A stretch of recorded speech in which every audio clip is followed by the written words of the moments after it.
Well, good afternoon, and thanks to the press for being here, and thanks to those of you that are watching from home. I hope that you all had a peaceful weekend.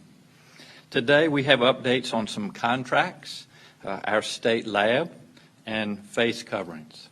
First, I want to thank everyone who's doing the right thing and staying home. Virginia is a leader in fighting this pandemic. Thankfully, this weekend we did not see the crowds at our beaches and our state parks like we saw a week ago, and for that I say thank you. Science tells us that social distancing is the best way to fight COVID-19. That's why it is important to stay home. I know that it is difficult, but we will get through this together. I'll remind you that social distancing is for everyone. We're still seeing that nearly half of all cases are among people under the age of 50. It's also important to remember that people can transmit this virus even if they don't have symptoms. That's one reason why the CDC, the Center for Disease Control, has now issued guidelines for people to wear cloth face coverings when they go out, such as to the grocery store. Face coverings can help reduce the spread of COVID-19. If a person is wearing a face covering, it is less likely that droplets from a sneeze or from talking will spread out into the air. And if you're wearing a face covering, it can offer some level of protection against those droplets. It also makes you more aware of accidentally touching your face. You don't need a medical grade mask to do this. In fact, you can make your own. The internet has many patterns and instructions for how to do so, even if you can't sew. You can even use rubber bands and a bandana. I would advise everyone to wear a face covering when you're out. No one should assume that if they wear a face covering, they are safe and can go about their business as normal. Unless you're wearing a medical level mask, you will not have medical level protection. That's why social distancing continues to be so important. I thought I might bring you my face mask. This particular mask was designed and made by our Department of Corrections. It is comfortable. When applying it, you just want to put it over your face, covering both your nose and your mouth. It has a rubber band to go behind your head. And I would also remind you to, at night, or depending on what your shift is during the day, but to once a day at least to wash it with soap and water, or to put it in the washing machine and then dryer. I also want to reassure Virginians that if you are wearing this face covering for the purpose of protecting yourself medically, nobody in Virginia will give you any problems. Nobody will write any citations. Now let's move on to some news from our state lab. Our Division of Consolidated Laboratory Services is starting to use genetic technology to help our public health officials better understand COVID-19. DCLS is doing this work alongside the CDC and International Public Health and university partners. They are building a library of genetic information from the positive test DCLS gets, as well as those from private labs, health systems, and university systems in Virginia. One insight they have already learned, it appears that the virus was introduced in Virginia in multiple communities rather than spreading from one single source. I'm proud that DCLS is one of the first public health labs in the nation to do this very sophisticated work.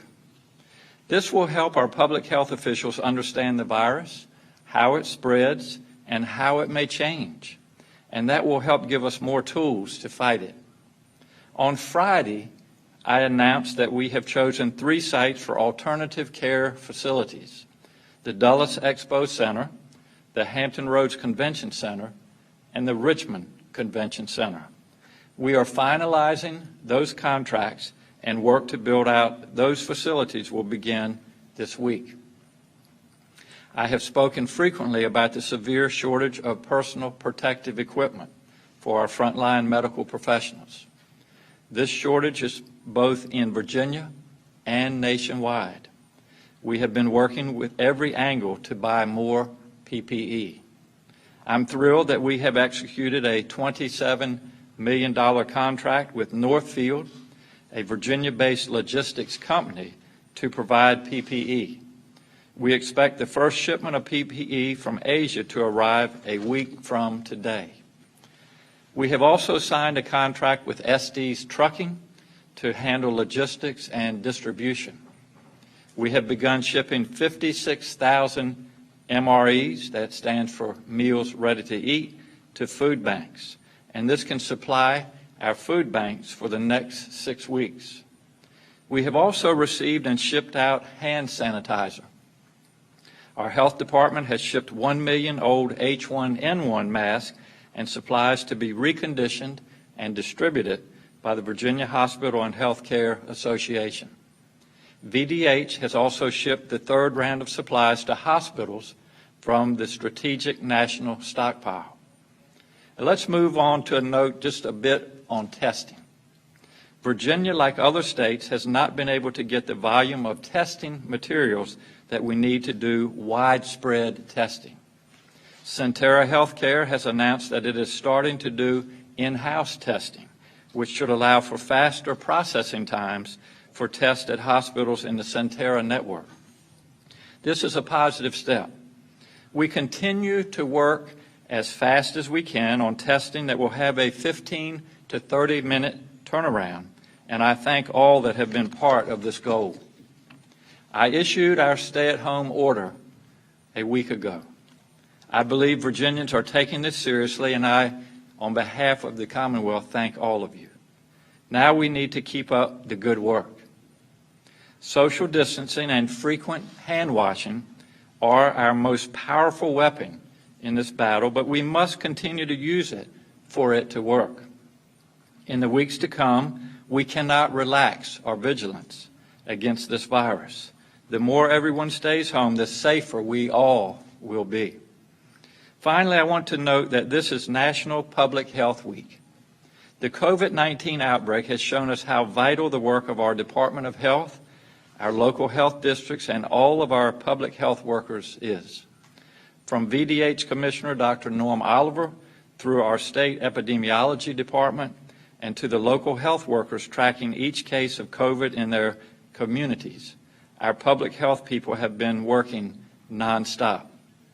On behalf of Virginia, I want to thank them all. Their work is appreciated now and all year round. Our entire health community is working to make sure Virginians get the services they need, whether it's our public health system, our frontline medical staff, or the community-based providers who are trying to figure out how to continue supporting our aging or disabled populations. We're grateful to all of them. Now I'll ask Dr. Oliver to give us a health update, and then we'll be glad to take your questions. Dr. Oliver, thank you. Thank you, Governor. The Virginia Department of Health website was updated this morning at 9 a.m. with the following figures. Our total number of cases now has reached 2,878. That is 241 new cases in the last 24-hour reporting period. The total deaths now stand at 54, and that's 3 new deaths in the last 24-hour period. Thank you. Thank you. We'll be glad to take your questions. Everyone on the phone needs to mute themselves, please. We're hearing feedback. Virginia Department of Health website was updated.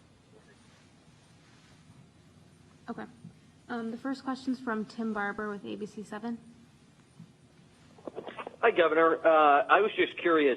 Right now, the Virginia website is not releasing recovery numbers, and as that peak is starting to flatten out in some parts of the country, would you look into putting recovery numbers on the website so we could see how this gets better? And then obviously also that doesn't mean necessarily that we need to stop social distancing, so but at least we could maybe see those numbers start to come down.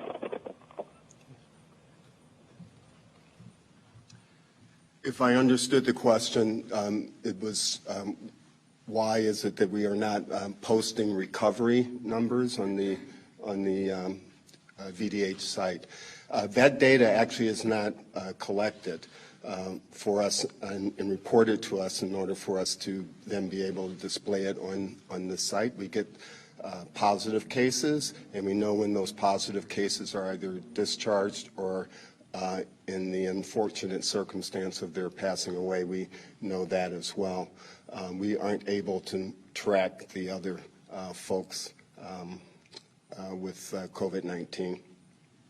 Also, the other thing you should realize here is that those numbers in and of themselves are almost definitely an underestimate of the actual spread of the disease in the community. We have been talking for some time now about the fact that we have widespread transmission of the disease. There are many people who have COVID-19 who are walking around in our community, and this is the reason why social distancing is so important. And we don't track those numbers either because we don't have widespread testing.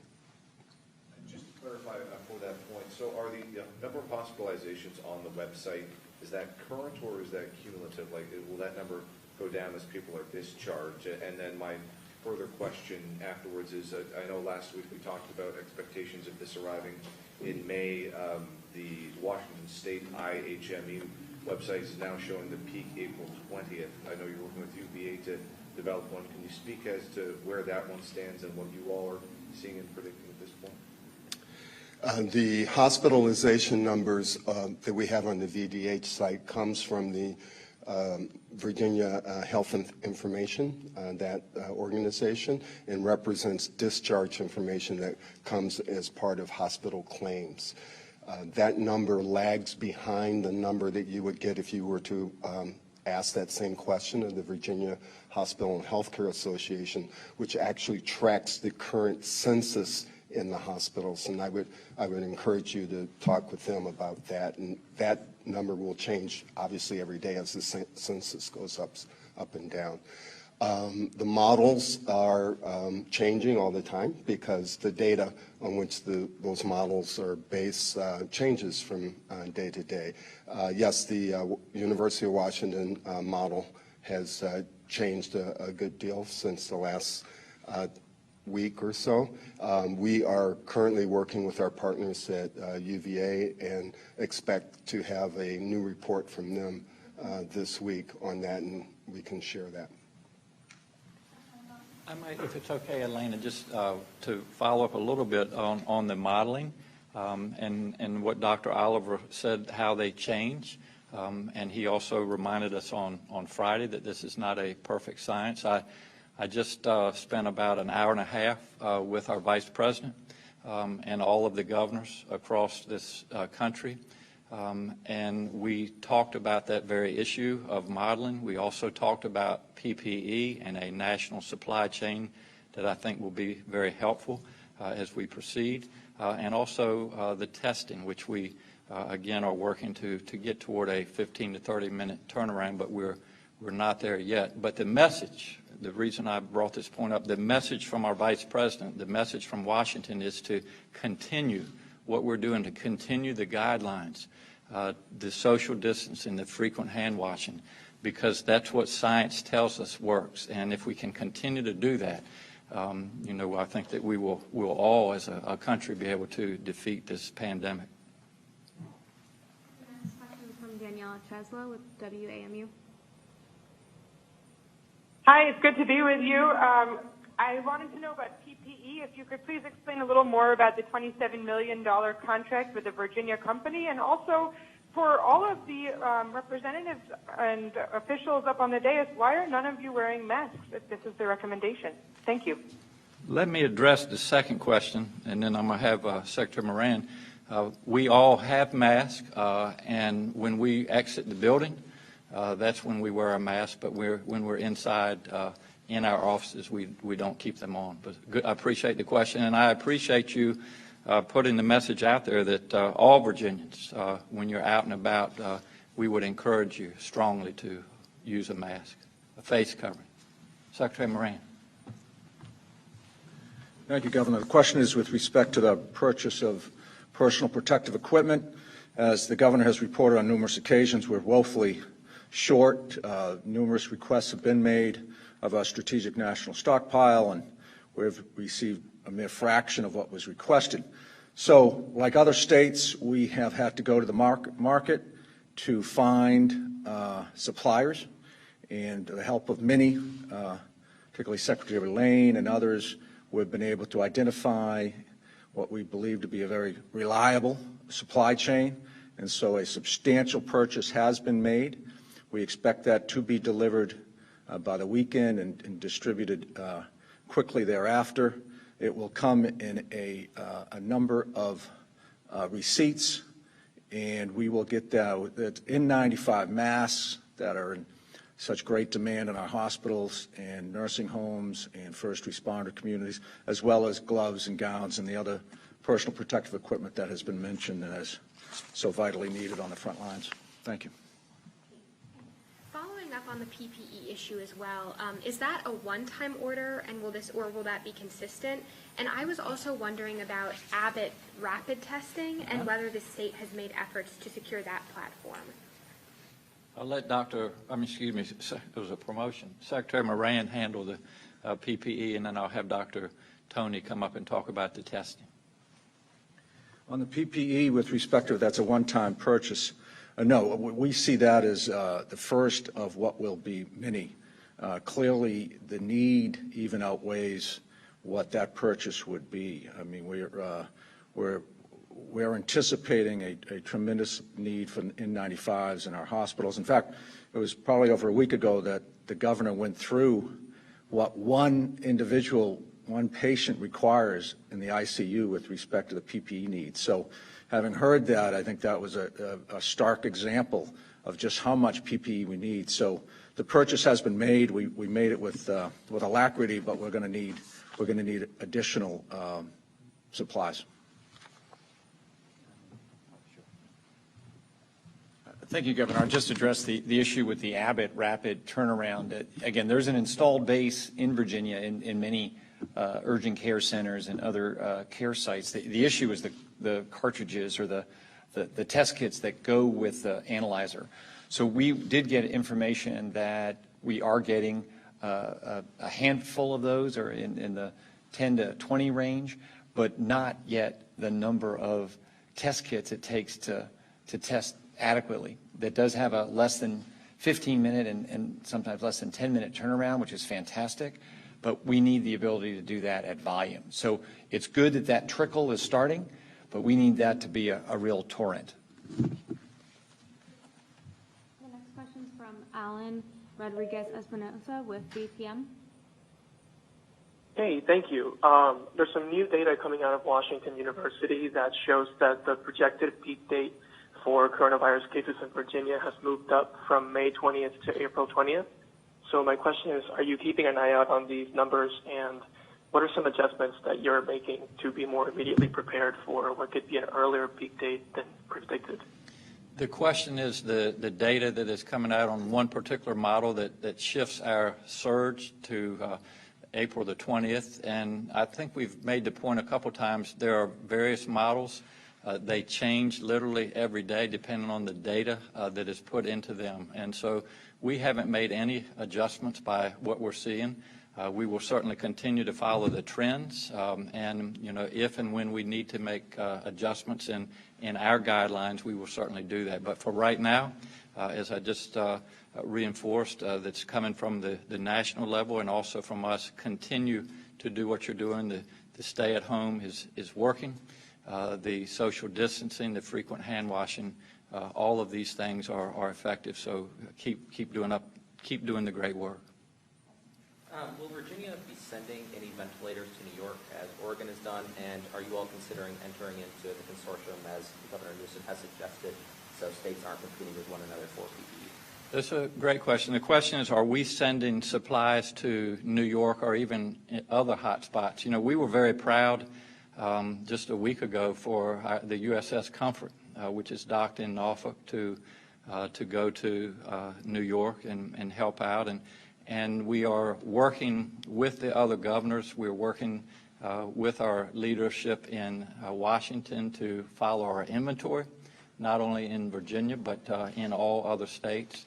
But we also have a responsibility to prepare, and we have prepared for the worst. As I've always said, we hope for the best. So the PPE, the ventilators, our bed space, we are ramping all that up for a surge that we expect in a few weeks. Tracy Agnew with the Suffolk News Herald. Thank you, Governor. I'm sure you've seen the Politico article over the weekend that used models from Columbia University to pinpoint hotspots across the South, and localities like Suffolk and Isle of Wight County were mentioned in that. So I was wondering if there are any plans to continue looking at additional sites or increase hospital bed capacity across the state, particularly in Southampton Roads and some of the more rural areas to the west. The question is, are we looking at other sites and as far as our surge capacity, our alternative sites? And we are looking at them. We're monitoring the data that is coming in from across the state. As of today, working with FEMA and working with the Corps of Engineers, we have identified the 3 sites, the one in Northern Virginia, one in Richmond, and one in Hampton Roads. And so as quickly as we can, we're going to get those 3 sites up and running. Governor, Maryland's governor issued an order requiring all nursing home staff to wear PPE and to segregate infected patients. Are you interested in something similar to that? And then can you kind of give us a bigger picture of how you guys are dealing with the outbreaks of the long-term care facilities? Yes. I'm going to let Dr. Oliver talk about the nursing homes and the requirements in the nursing home. But I did want to comment. I'm not sure why they didn't call on you first, Henry, because in here you're the only one that I see has face covering equipment. So I'm proud of you. So, Dr. Oliver.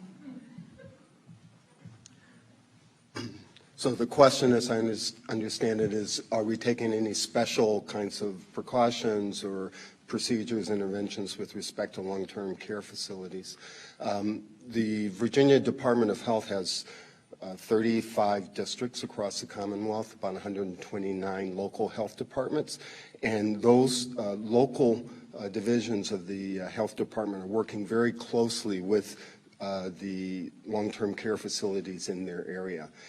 The idea is to, as soon as we find a case in one of these facilities, we've done very extensive contact investigation and then worked with the administration of that long-term care facility to isolate the case and begin to ensure that none of the contacts are actually infected and protect the rest of the facility from that. I think that what we've seen in Washington State and unfortunately here in the Richmond area and in Henrico, for example, is that if you don't get on that soon enough, you get a very wide, it's a population in which this infection can spread quite quickly. So I would say that what we're doing is we've stepped up our vigilance and surveillance in these facilities and worked more closely with them.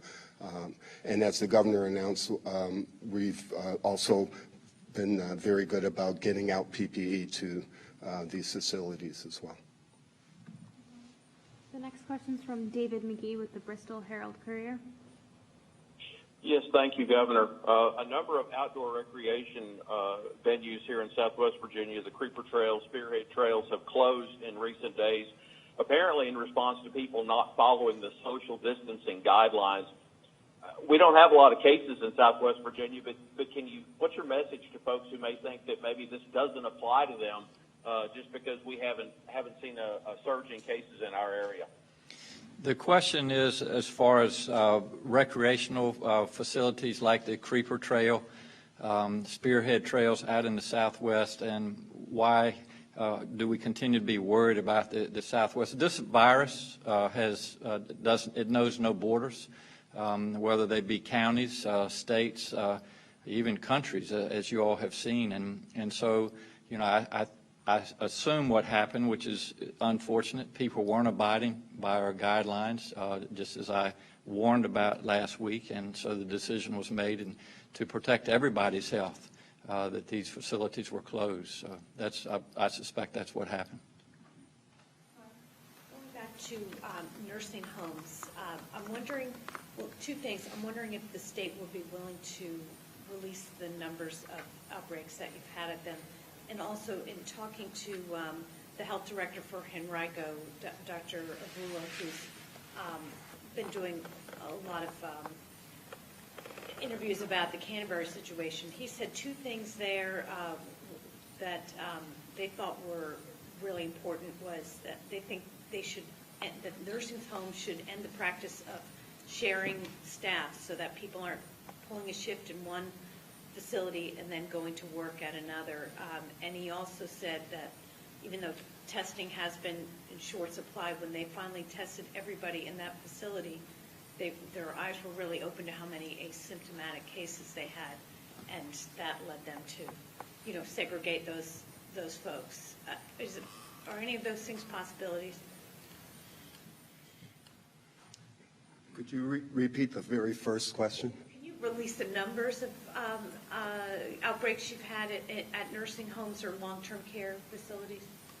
I don't have that figure for you right now, but we could certainly take a look at that and I think be able to share that with you. The points that Dr. Avula raised, I think, are really very well taken. And part of what we're doing, and when I mentioned that we were intensifying our efforts around long-term care facilities, one of the things that we're trying to do is just those sorts of things. So if there's a case, doing more expansive testing within that facility to get a better idea of what the actual prevalence of the disease is in that facility. The nursing home workers are a very dedicated lot. People who know anything about long-term care facilities will know that they are not paid very well. I don't think it's so much a practice of the nursing home administrators as the need of these workers to have more than one job. And they tend to work in multiple facilities. Part of what we do in our investigations, for example, around this would be to, as part of the contact investigation, would be to trace that when workers go to another facility. And the other thing we've done is we've, in that situation, let the other nursing homes know about those index cases so that workers who are coming from there, they know that that might be a possible means of transmission and can increase their surveillance as well. The next question will be from Neil Harvey with the Roanoke Times. Good afternoon, Governor. Thank you. Can you address the question of why, despite the stay-at-home order, the state is allowing construction projects to continue, and specifically why there hasn't been a more restrictive approach that might allow only emergency construction projects that support essential infrastructure? The question is, why are construction projects across Virginia to include buildings, and I suspect you're asking about road construction, why are they allowed to continue? And what we have done is made it perfectly clear that these businesses, whether they be road construction or building construction, are to adhere to the rules, 10 or less, to use the social distancing 6 feet apart. And to the best of my understanding, we haven't heard of any problems with that. So those were the guidelines that we initiated when we put out our executive order, and those will be continued. That we'll continue to follow them.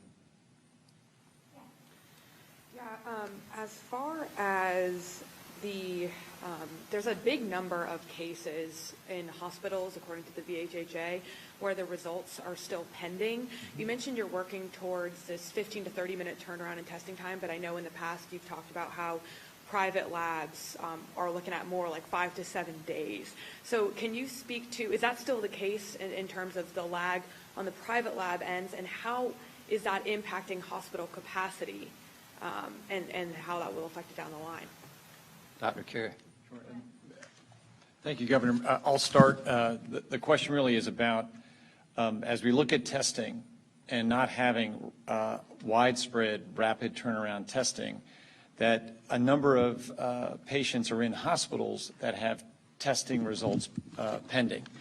Okay, two things. One is that's where the in-house hospital labs that are becoming increasingly available at UVA, at Centera, the governor mentioned Centera, here at VCU, and also the state lab, that is one of the priorities, that folks who are in the hospital and have a lab pending. Now, there are still thousands of labs sent each day to the commercial labs, because it's still important to know whether they're positive or not. And those commercial labs are committed to getting those turnaround times quicker. It still is very helpful to know right away. So we've had folks in a hospital with a lab pending, but they send a sample to the state lab or to UVA, and they get it back in a day or a day and a half, and they're able to turn down the amount of personal protective equipment they're using on that patient. They have a viral syndrome. It's just not influenza, and it's not COVID-19.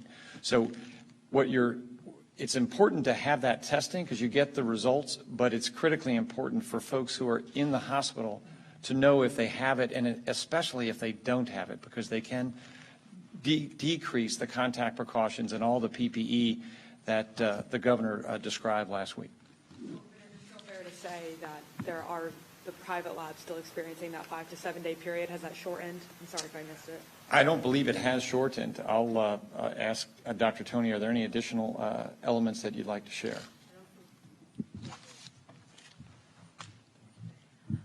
What I can say is that they are continuing to work through their backlog, and we have heard that there have been some reduction in their turnaround times, but what we've also seen in the Commonwealth is there have been a number of smaller private commercial laboratories that have stood up testing and are now offering testing for the Commonwealth. So there is a desire to coordinate testing and divert some of the hospital work to some of these new laboratories that now have a capacity and can share some of the testing burden.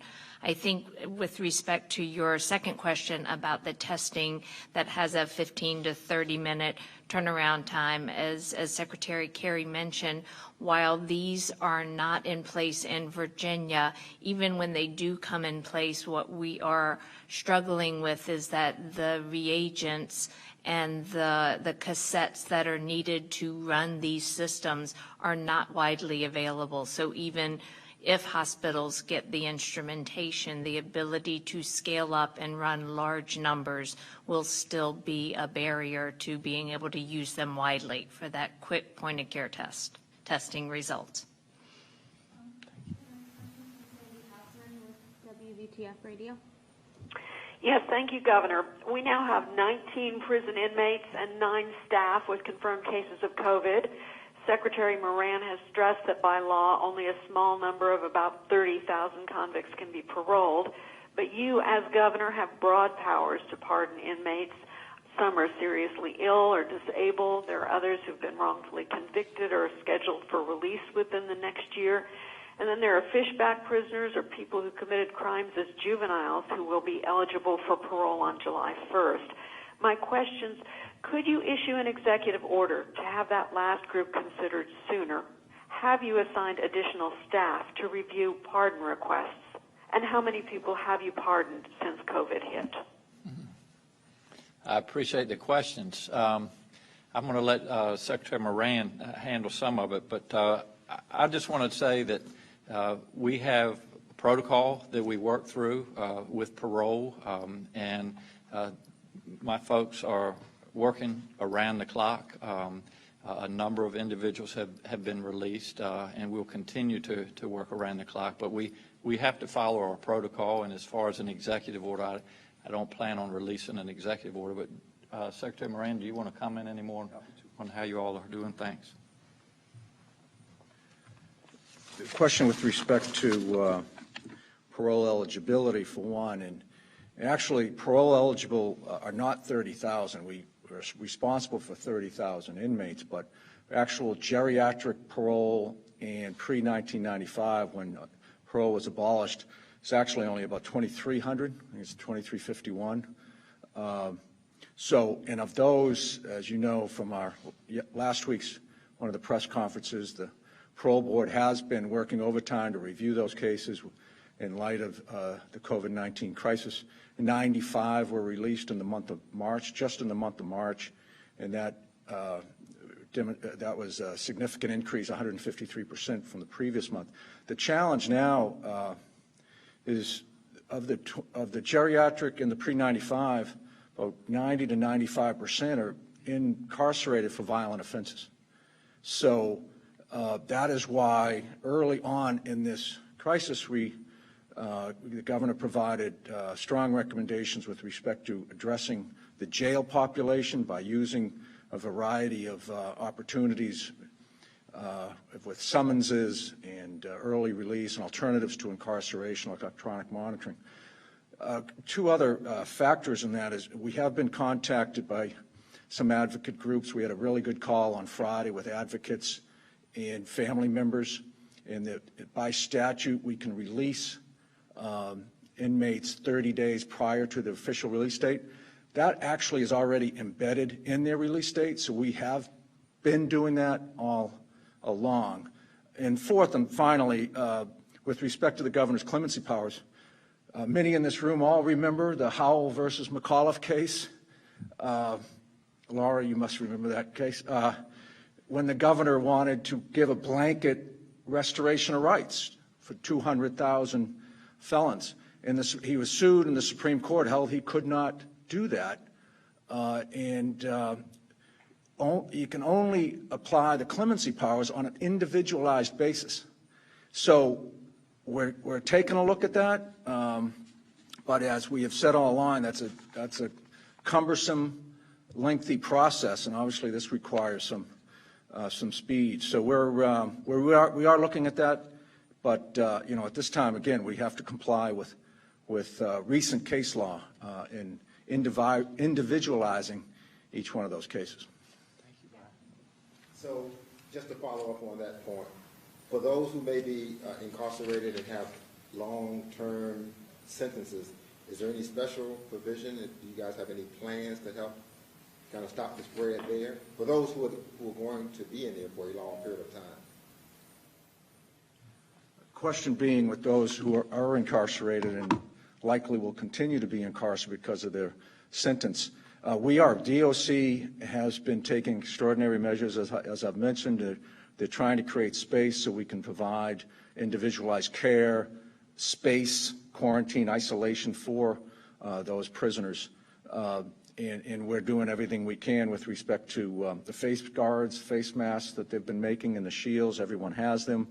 2 bars of soap per week. We're diligently abiding by CDC guidelines so that we can stop the spread in what is a confined space. So we definitely share the concern that this is, we're doing our very best, but we share the concern that this could be a dangerous situation. That's why we're adopting all of these measures. So appreciate the question.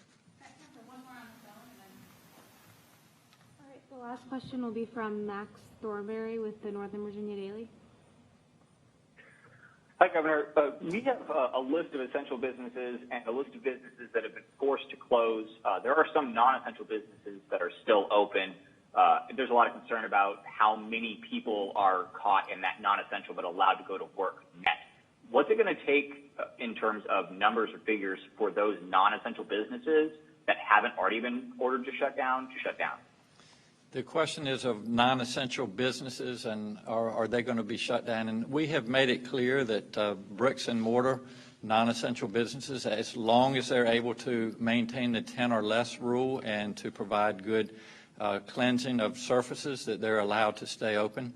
Again, if there are reports out there of people that are not complying, I would appreciate hearing of that. But we've made it clear that if a business cannot comply with the guidelines that we have set forward, then they must close. And so it's straightforward, and that's the policy that we outlined in the executive order, and that's what we're going to stand by now. To that end, sir, you have told people not to only go outside for essential reasons, for needs, not wants. But if a business is not essential, what is the purpose of potentially going to there? Well, I think, everybody, the question is why would someone go to your question, a non-essential business. For example, I mean, someone may want to go pick up a book while they're staying at home, and if they go to a grocery store, get their supplies, or pharmacy, and they're out and they want to go by and pick up a book or whatever that will help them get through these difficult times, if that business is able to comply with those guidelines, we have allowed those businesses to remain open. Thank you all for being here again. I encourage all Virginians to, if you have essential reasons to go outside your house, to please use the mask. And there are websites where you can link up to give you directions on how to make those masks. And please continue to, and as difficult as it is, to maintain these guidelines, the social distancing, the frequent washing of your hands. And again, we will all, as a Commonwealth, get through this together. So thank you all.